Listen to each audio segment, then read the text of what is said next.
Welcome back to today's edition of Love Thy Body. I'm your host, Scott Wynn, and we're here to bring you another great episode. Today, my guest is an exotic dancer, an online retailer, and she also has a new OnlyFans Academy that you won't want to miss. So with no further ado, I'd like to introduce you, the sexy spiritual gangster herself, Emiline Dime. Hey, Emiline. Thanks for joining us. Hello. Thanks for having me. Yeah. How's your quarantine been going so far? It's been going good. I'm getting to the point now where it's like, okay, I'm having to create lists of things to do because I'm just knocking out to-do lists with all this free time. But that's good. It's going productive. How about yours? Man, I've been doing so much work. I've gotten so much more done because I don't have the influx of stuff coming in and out and having to leave. So it's been kind of great for me. Yeah, same. So what motivated you to start working in the exotic dancing industry, and how did you find your way to that? So my first job ever in nightlife, I was actually a bottle girl, like a cocktail waitress at this little bar, and I did it for like 2 weeks. And I saw these go-go dancers working one night, and I was like, oh, I'm doing that. So I originally started out exotic dancing, I guess, as a go-go dancer. And if you don't know, people don't know what go-go dancers are, they're basically just there for entertainment in nightclubs, but they don't take anything off. So I was doing that for a year, and I took a work trip or a school trip up to New York City for the weekend with one of my professors. And me being the crazy person that I always am, I'm the one convincing everyone, we need to go to strip club. We should go to strip club. And no one else wanted to go. I ended up dragging one girl along with me, and I had to beg her, convince her, pay for her way and everything. I was she was not going to go. But we ended up at this strip club in New York, and I realized up there that they don't take their tops off. And when they do, or the club I was at, it was Lust in Brooklyn, which I think was 50 Cent's club or something. But Cardi B used to work there. It was a big, well-known club at the time. And they didn't even show nipples. They got topless. Some people got topless. But when they did, they had to wear pasties. Wow. And yeah. And so I was wow, this is just go-go dancing. They're doing the same thing that I do. And they're making way more money being strippers. So I returned to North Carolina after that trip, and within 3 weeks, I was back up there working at that club stripping, and that was my first time getting taking off my top, but it still just felt so innocent. It didn't really feel like I was doing anything different than what I was doing back home. So it was a really easy transition from go-go dancing in little North Carolina to dancing at one of the biggest clubs in New York. Wow, that is a jump though. So you're from North Carolina, right? Yep, born and raised. Tell me a little bit about what growing up was and what the environment was. Growing up, I come from, I guess what you could say, an immigrant family. My mom was originally from England, so it's a different type of immigration. I feel coming from England, it's not the Right. same as some other places, but she came here in her 20s and had me. And my father, he's ex-military, so I grew up in a lot of different cultures. My parents were separated, so visiting my dad, it was always super strict, pretty religious, conservative type family. And then on my mom's side, she was much more liberal, cool one. But I don't know, my childhood was cool. I mean, definitely played outside a lot, did all the 90s kids things. One of my favorite movies growing up was The Players Club. So. Oh yeah. I mean, that kind of shocked the culture when it came out though. It was just one of those movies. And it was just I remember being 4 or 5 years old watching that movie and thinking this is legit. And this old lady that used to babysit me, I remember one day I came to her house to visit, and she was like, oh, you've grown up so much. What do you want to be when you grow up? And, you know, in my mind, the first thing I thought was a stripper.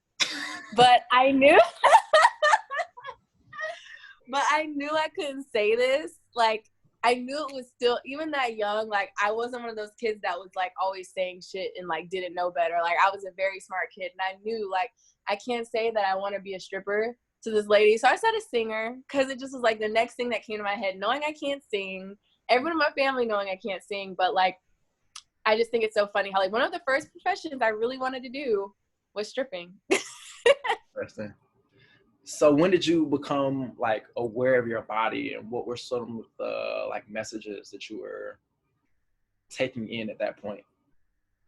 Like as a child? Yeah. Definitely I feel like mostly surrounding shame. Like I remember a lot as a kid, like when I would go visit my dad's side of the family, they were super conservative, as I said. And like, I remember he would always complain that like my clothes are too small, my butt was too big. And like one memory that stands out is like, we were going to a pool party with my dad and my stepmom. And I put on the bathing suit that like I always wear that my mom had sent me with.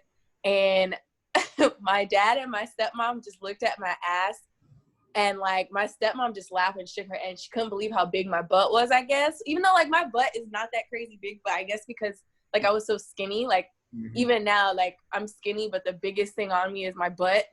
Right. So they just were like, they took me immediately and put me in a one piece, and like it made me feel like, wow, like okay, number one, no one on the other side of the family, like no one at my mom's house has ever even made it seem like I have a big butt. And then like over here, you guys are like, you need to go shopping right now because you're just like too revealing. Another instance like that growing up was like, you know, everyone used to wear those sweatpants that like cuffed at the knee, and like I guess they were like, I don't know, but they were like Sophie pants, and like Aeropostale had them a lot. Oh yeah, and, like, them capris. Yeah, the capri sweatpants thing, like like all the girls had those. Yes. I was living with my dad one year, and I remember I wore those to school. Like, first of all, I was like super poor growing up, so like I wanted some of those so bad and couldn't find any, couldn't get any. And I finally got a pair. I think maybe someone gave me some or something, I don't know, but I had a pair, and I was so excited to wear them. And I remember the first day I wore them, like a couple kids were picking on me and saying they could see my underwear through them. And that's when I realized like, oh, like the girls wearing these are wearing thongs, or they're not wearing underwear. Right.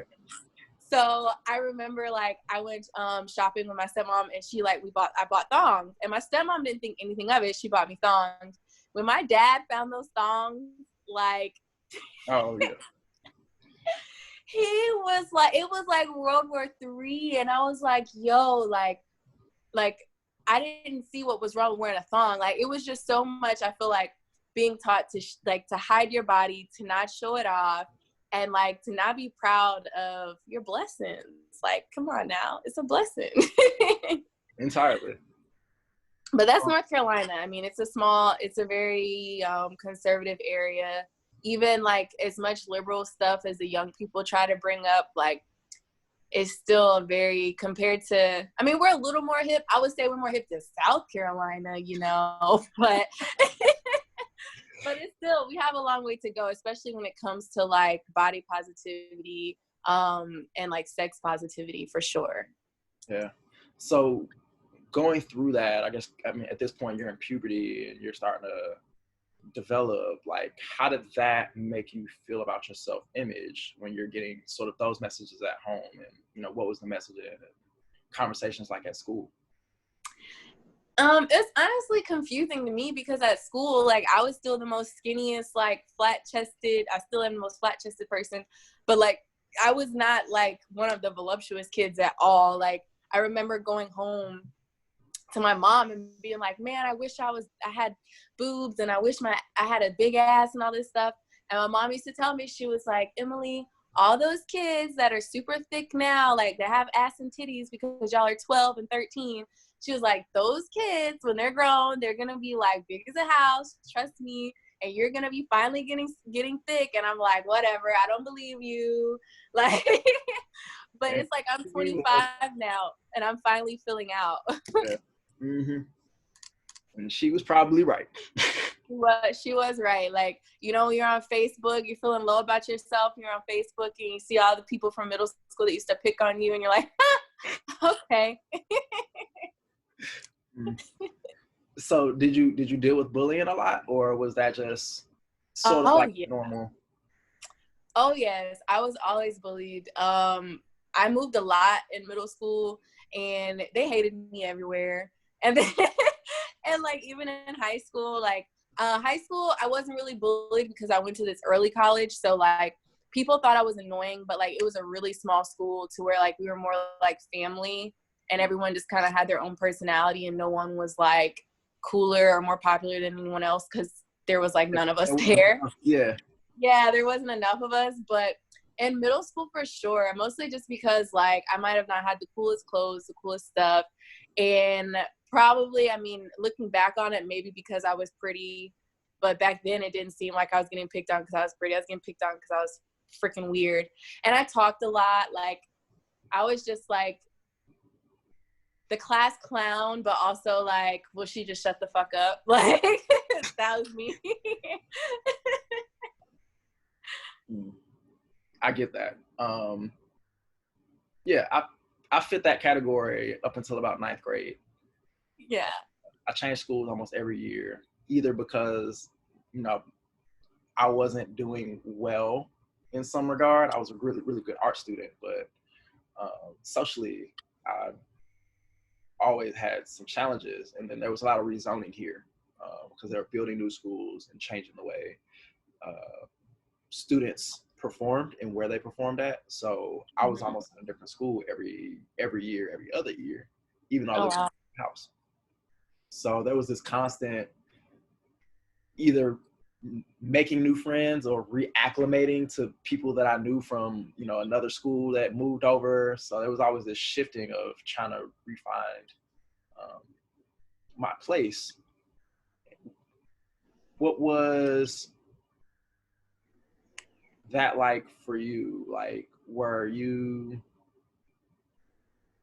I understand even in like the smaller environments, there's still sort of a disconnect sometimes between you and the other students. Did you feel like you were able to really genuinely connect and shine? Or do you feel like it was like a later point that you were able to be I would say in high school, I was definitely more, I was always myself. I never cared much about fitting in. So I had my little tribe of friends. I had people that fucked with me. And that was enough. Like, I didn't really connect with everyone, but I don't think you're really supposed to, you know? So I did well enough. I still have friends from high school. But I would say it would really have to be like the past couple years that I really began to, like, I guess, stop caring what people think. I would say in high school, I really didn't care. In college, I definitely toned it down a lot. I tried to make myself more palatable for people. Cause I'm always that person that's, like I said, trying to be funny or trying to make friends. And then I used to talk about sex a lot. And then just like certain experiences, I feel like toned that down for several years. And like probably around a year and a half ago when I started working with Pink Hefs, and I think that's how I met you, was working with Hef. Right. That was when I really started to like more just embrace myself and be more open with my personality and not feel like I had to protect my personality as much, because I found a support system. I found a community of people that are into the same things that I am. And that was like the most valuable thing. Nice. I was actually going to get into where we met with Hef in a little bit. Okay. You said something else that triggered a thought. You said early on you were talking a lot about sex, and you had to tone, I guess, your personality down. Talk about like the beginnings of your sexual journey and what got you interested in how you were exploring that? Well, the beginning of my sexual journey, it started in childhood. I've always been a super sexual person. I like masturbated young. I I feel like I was a porn addict in like 5th and 6th grade for a point, like really young, looking back. And I would say just being really ridiculed, being called a hoe, being called all these names, and like the stigma that comes from being sex positive, that really started to wear down on me towards the later end of high school and like the time before college, just because like I wasn't even a hoe yet. Like I wasn't even doing hoe shit, and I was being called a hoe. So it's like, it's one thing if you're doing something and people call you names for it and you're like, whatever. But like when you're really innocent and like people are like labeling you as something that you're not, it just can become very frustrating. And so like I cared what people thought, and I didn't want that kind of label, and like I didn't even understand what that label meant. I just knew like I'm not even out here having sex, like literally never had sex.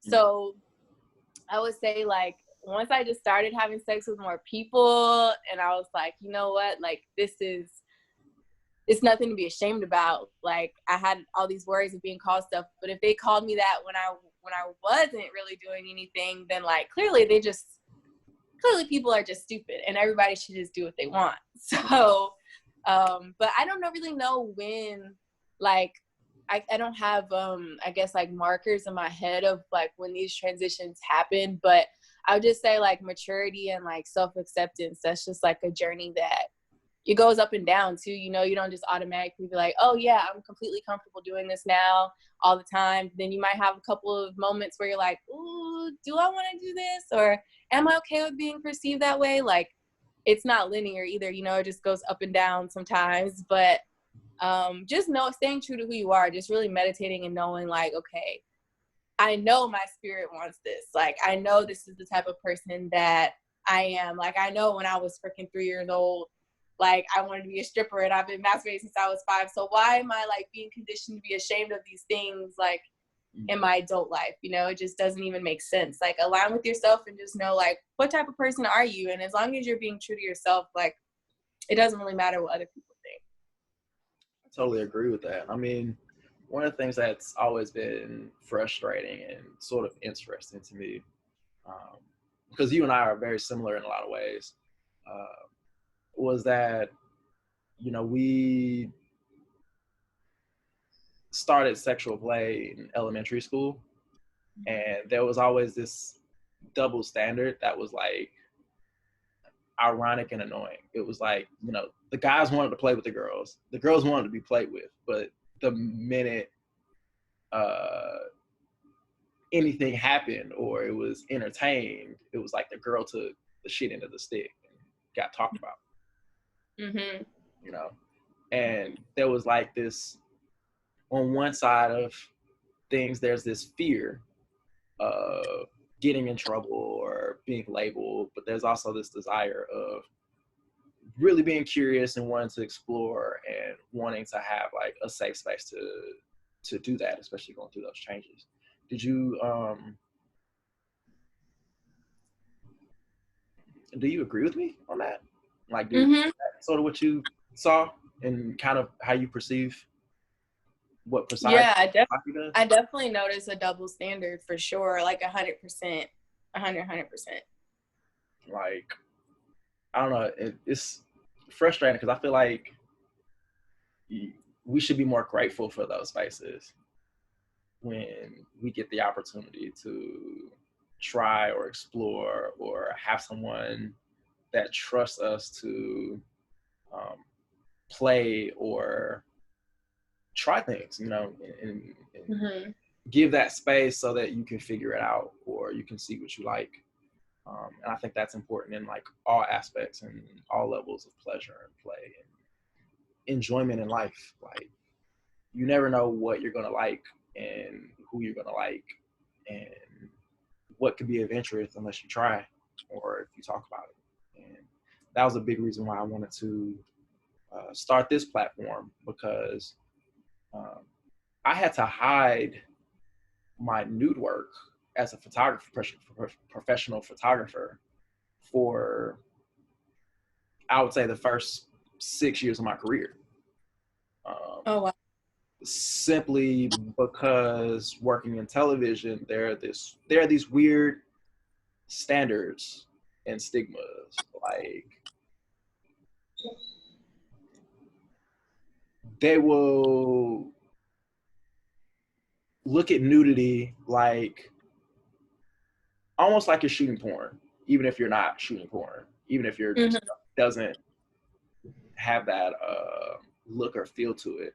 On one side, when you show people stuff or you tell people, you do this, they automatically think one way. But I've done so many music videos, I've done so many award shows, that kind of thing, where there's a body painted model, fully nude, walking around.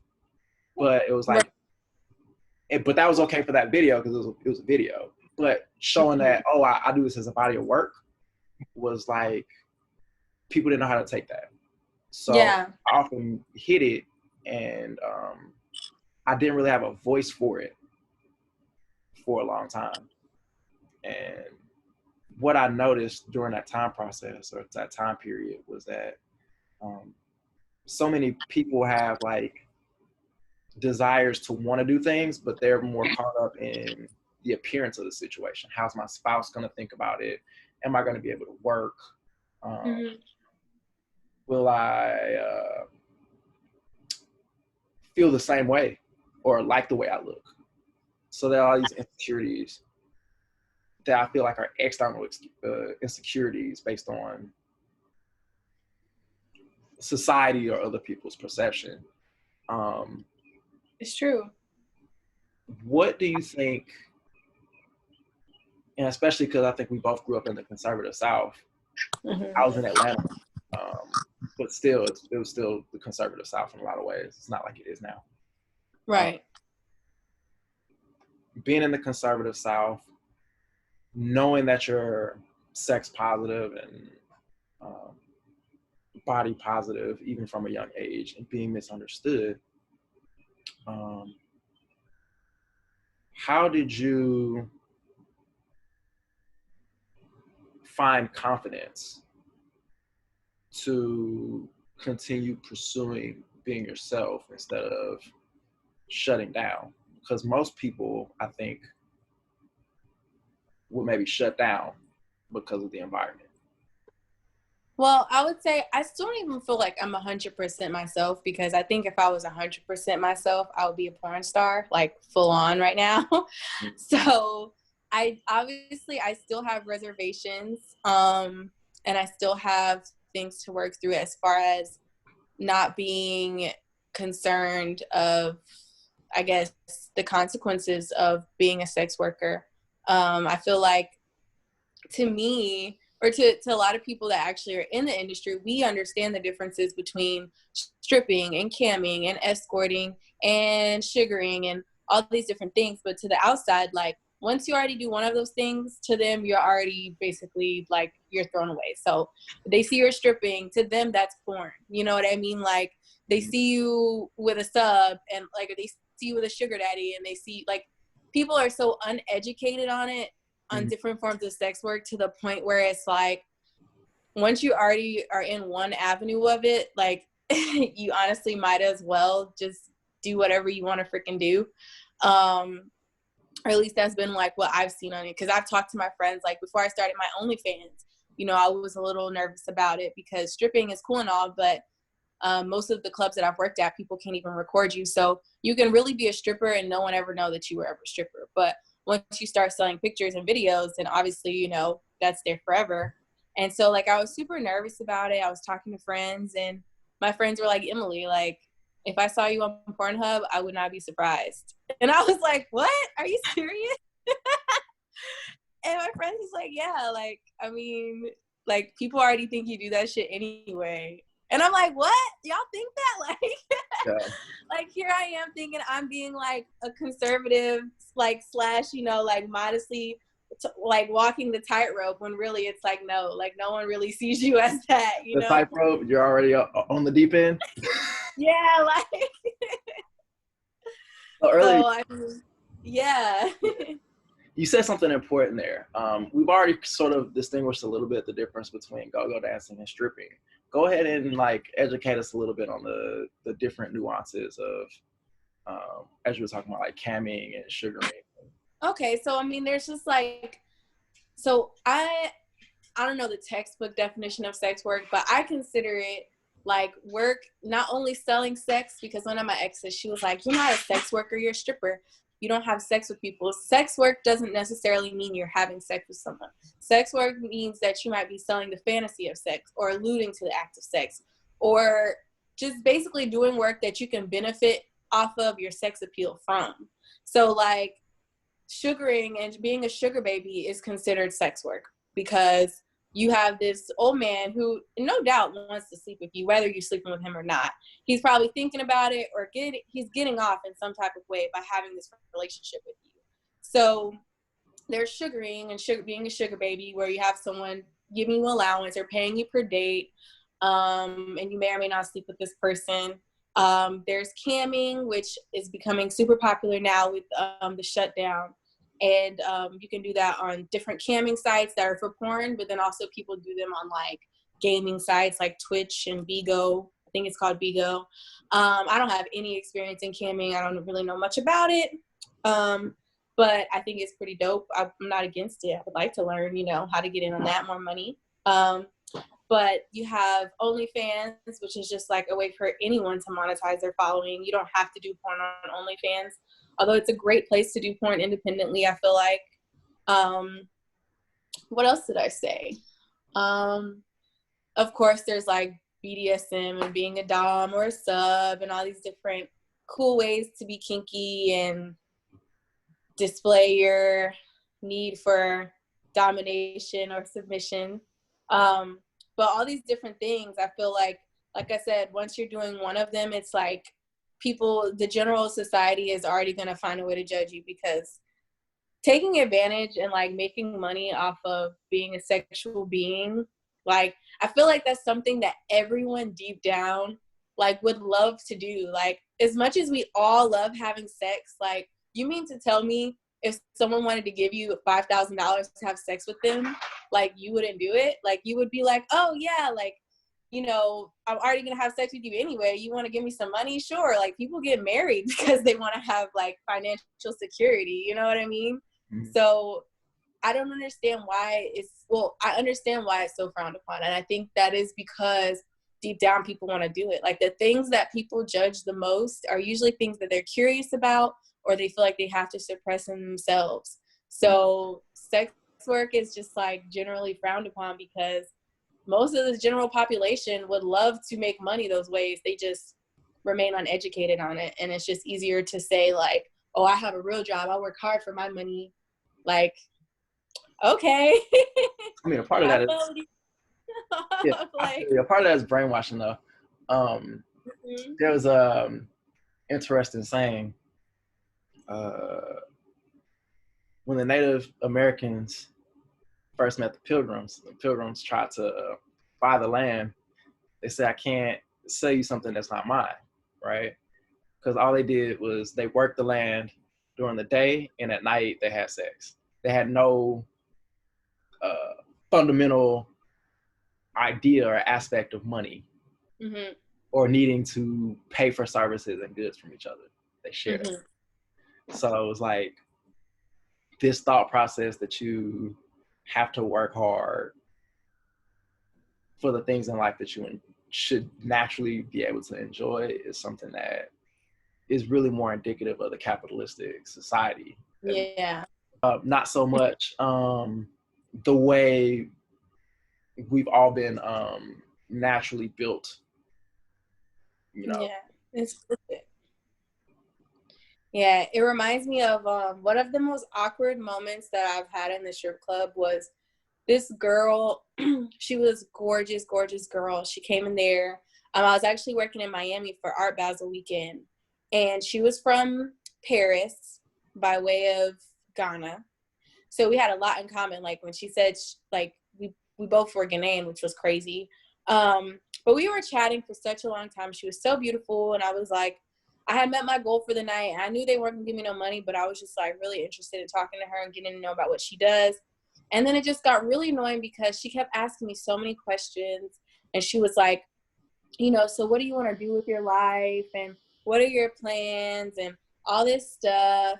And then she was like, you know, I'm just so interested because it's just, I could never do this. Like, I respect it so much and I think it's so cool, but I could just never do it. And like, in that moment, I was really entertaining her. But then later on, the more I thought about our conversation, I just got so pissed off because I was like, would you go out to eat, and as your waiter is waiting on you, just stop your waitress and just be like, you know, I really respect you because I could not do this job. Like, there's just no way I could do this. Like, I don't know how you do it. Like, while someone is waiting on you, while someone is providing a service, like, would you do that? And like, people always just like feel the need to ask strippers what their dreams are, or what they're doing with their money, or giving them advice. And it's like, bro, like, people have no fucking respect. Like, you would not go, if you could meet someone tomorrow. So I don't know what happened, but my phone is dying. But you could meet someone tomorrow that's like whatever profession they have. And do you ask them how much money they make? No. But when you tell someone you're a stripper, the first thing they're like is, oh my gosh, so like, do you make good money? Like, what's the most you ever made in one night? Like, get the fuck out of here. Like, it's just like so disrespectful. Like, I hate that. And like, and people think they're being like, people think it's cute and they think they're giving you a compliment, but like, they're not. Yeah, I could imagine. And it's dangerous. I mean, you think about, you know, you're handling lots of cash, you know, it's a cash business. They know when you leave, quote unquote, when the club closes. I mean, like, there's a lot of safety things that could be, you know, an issue with certain lines of questioning, you know, when it comes to how you address workers in that industry. I mean, that goes for waiters, waitresses, like all the people that work in types of industries where you're serving, you're dealing with late nights, you're dealing with not fully functional people, because we know that they're you go out. to get drunk, you go to get high, you know, there's all this usage. So I mean, I could see how that's, one, partially disrespectful, but two, also like unnerving, because you don't know what their intentions are behind certain lines of questioning. Facts. So while you're at the club or doing events or modeling, you're typically in different stages of like undress, or you're in costumes. In your personal life, I see you in your robe right now. Are you the same way? Are you like an exhibitionist in that style, or a naturalist in that style, or are you a little bit more conservative at home? You know, it's so funny. Like, I've noticed the difference. Because although I've been dancing about 3 years now, the first 2 years, it was very on and off, right? So I might work one weekend or 2 weekends, or work for a couple weeks, and then I would take anywhere from a month to 6 months off. So I was very sporadic. And during those times, I've always loved attention since a kid. Always been an exhibitionist in different types of ways. So I've always been the person in the summertime, like, I'm wearing scantily clad dresses, like shorts, you know, I want people to turn heads. And when I first started dancing, I was still like that. But now that I dance like majority of the week, I've noticed like I almost want to repel any kind of sexual attention when I'm not at work, because it's like, okay, you know, when I work at the club, I usually work day and night. I usually work about 40 hours a week at the club. So it's like, okay, I'm working full time at the club, being gawked at and stared at and lusted over. So like, when I go to Walmart right now, like, I'm going to look like a hobo because I just don't even want to be seen. I don't want to be talked to.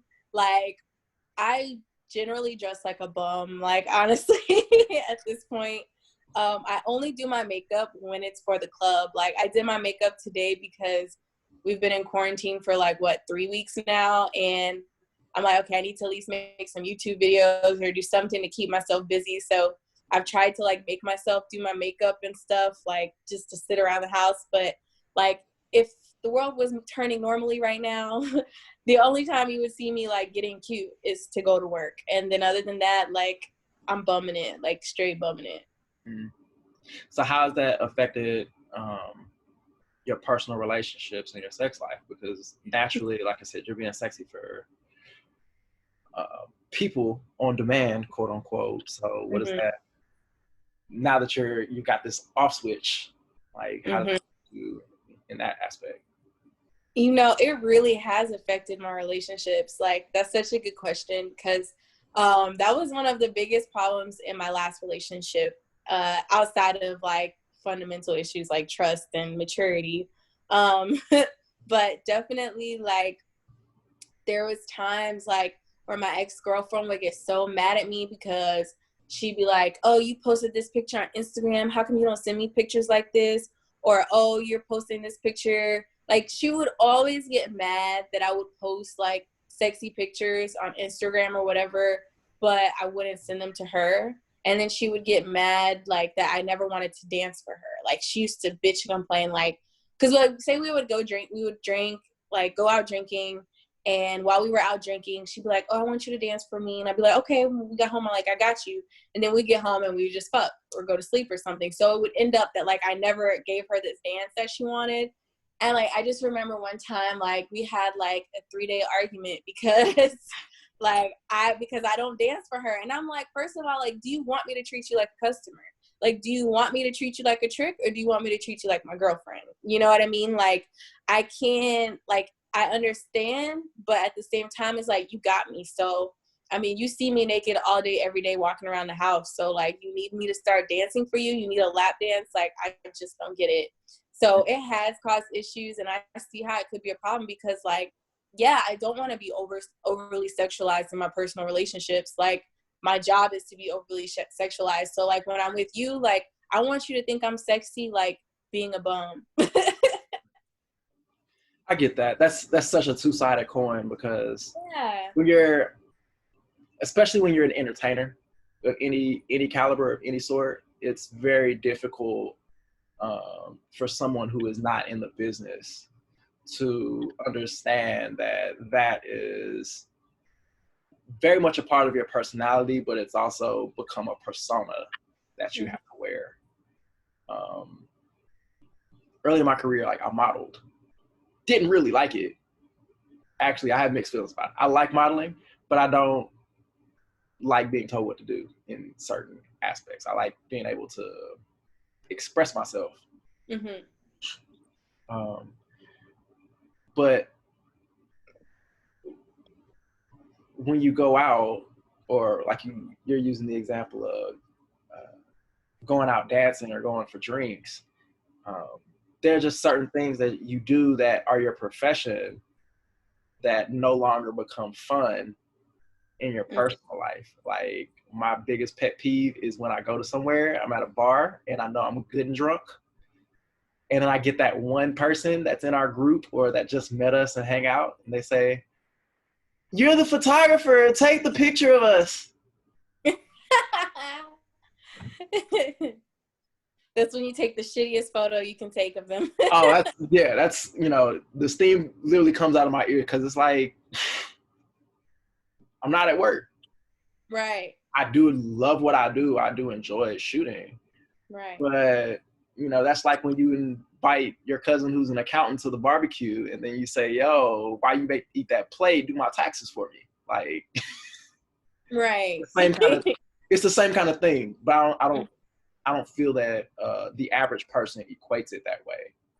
Right. So, I mean, because anyone, like you said, anyone that's not in the industry, or not even in the industry, but anyone that's not a freelancer or like self-employed would not really understand, because in their mind, they go to work, they clock out, and then they're not at work. But for us, like, we're at work pretty much anytime someone asks us for some work.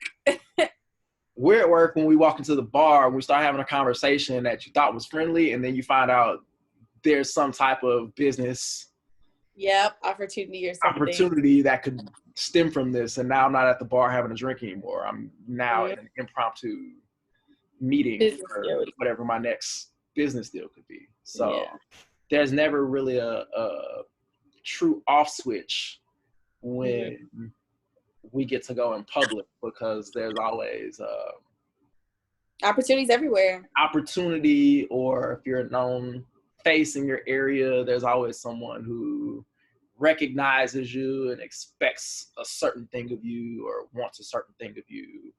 And it can be really difficult for like contractors and entertainers and performers. And I don't think it's talked about enough or appreciated enough. We see it for like large celebrities when we talk about like scandals, like tabloids following them, but we don't think about it on the day-to-day level. So naturally, working in clubs and parties and events, there are like crazy wild nights. Like the wild nights are like regular nights, and then the really crazy nights are like the stories from fucking movies. Give me oh my god, one of your memorable movie moments. One of my most memorable movie moments. You know, I have not told anyone this story outside of like my cousin, because when I come home from my crazy trips, I tell her everything. So one of the craziest nights, okay, we'll tell this story on here.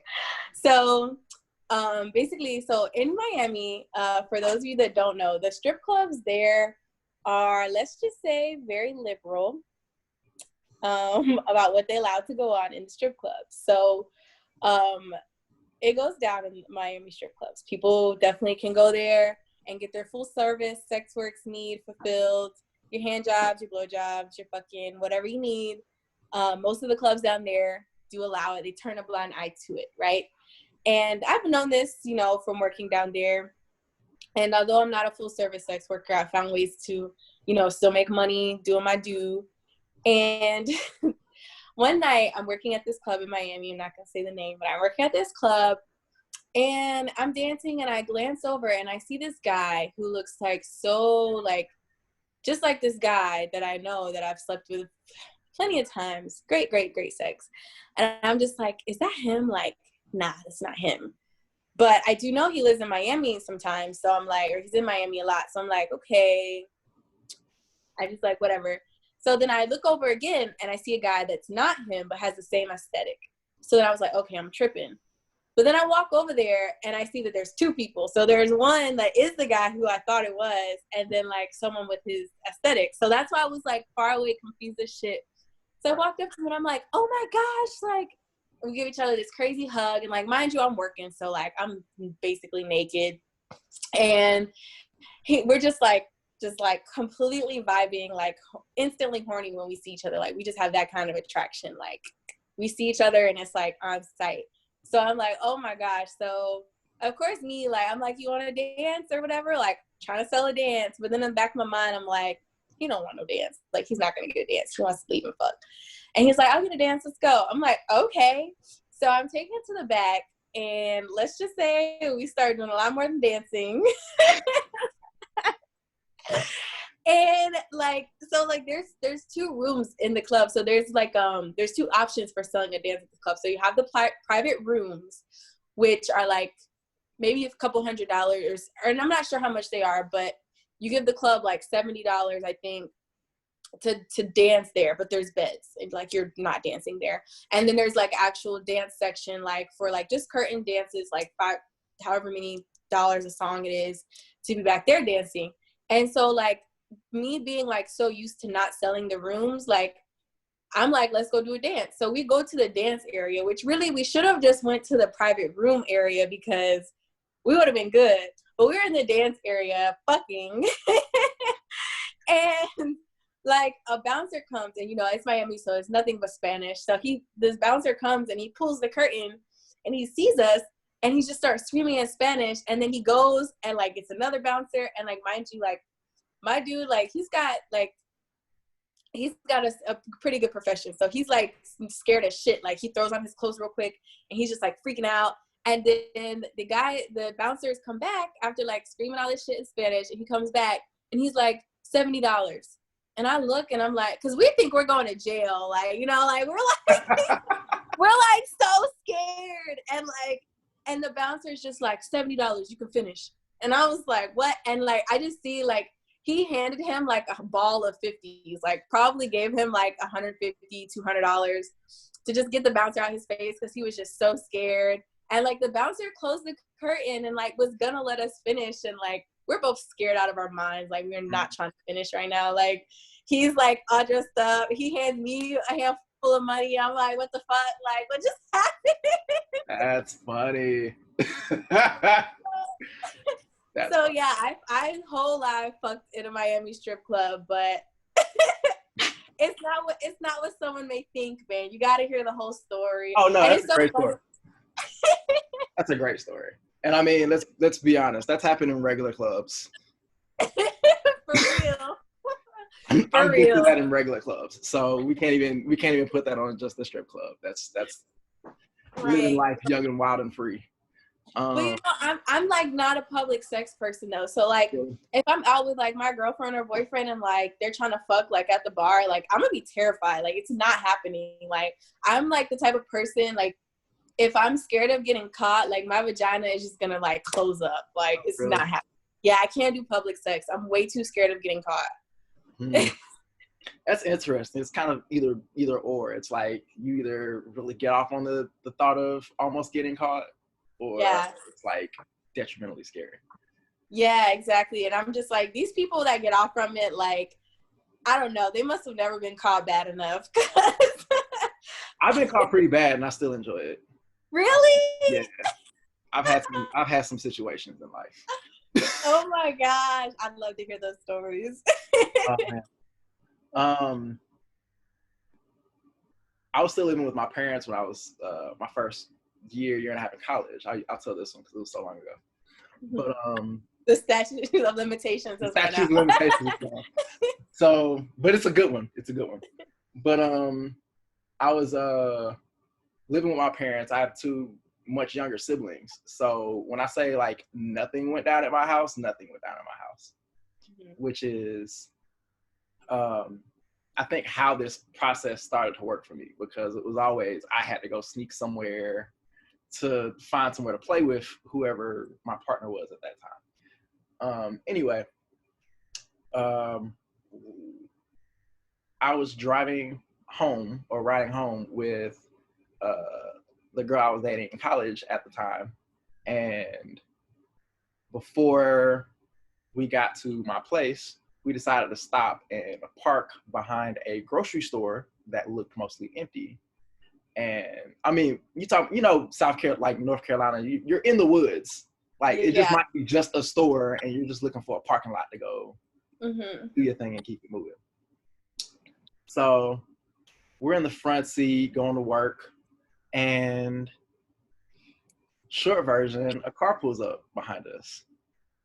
It's a cop car.